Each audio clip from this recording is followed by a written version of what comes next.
So one of my favorite brands out of Australia, Second Hour watches, have just come out with a new release, the Sattelberg Mk2, and what a watch.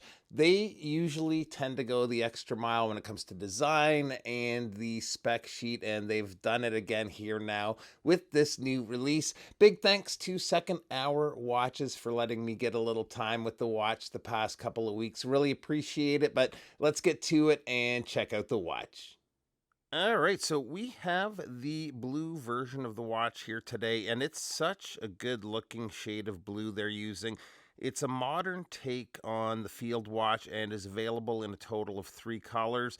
There's a black that has a dark bluish slash grayish tinge to the dial. There's also a copper colored dial that is gorgeous too. Bit of a less common dial color, but it looks very cool than the blue that I have here today. The Sattelberg name comes from the Sattelberg campaign during World War II, which Australia played a key role in. So the watch honors those troops that were involved. Lots to take in here on the dial.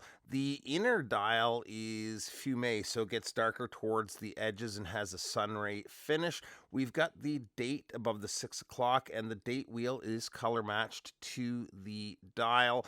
The markers on the matte blue outer area of the dial are applied, and they're quite large, so very easy to read. Kind of cool that they did the red surround on the 12 o'clock marker there too.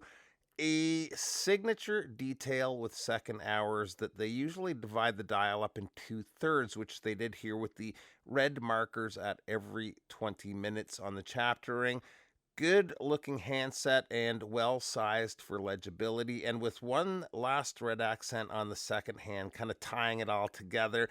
The loom they're using is BGW9, and everything is bright, although the markers fade a little quicker than the hands. Still good loom here, though, overall, but would have been better if the markers had just a little more oomph.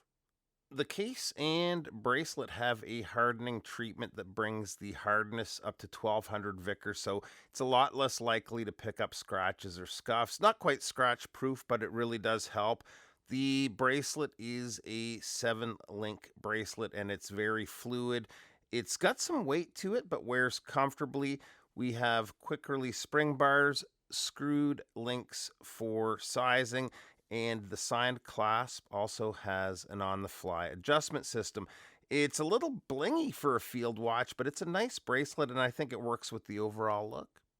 The watch has been making the rounds to a few other people, and the case still looks mint thanks to that hardening treatment. Usually by this time, there's at least some wear I'd see, but so far so good. We've got good sharp lines as the brushed surfaces meet the polished edges of the case. The screw down case back has Sattelberg etched with the dates of the campaign and the coordinates as well. And under the hood is the Miyota 9015 movement, so a high beat movement with an approximate 42-hour power reserve. Just unscrew the crown here, and we've got good winding action. Pretty well what you'd expect for the movement. The crown is easy to get a hold of, so interacting with the watch to set the time and date is good to go. Size on the watch comes in at a case width of 40.1 millimeters. Lug to lug is 46.7 millimeters, but the end links do bring that out to about 51 millimeters. Lug opening is 20 millimeters, and the thickness is 10.1 millimeters. The crystal is sapphire with 6 layers of AR on the underside, and the water resistance is 100 meters. And here it is on my 7.25 inch wrist, and another solid release from Second Hour.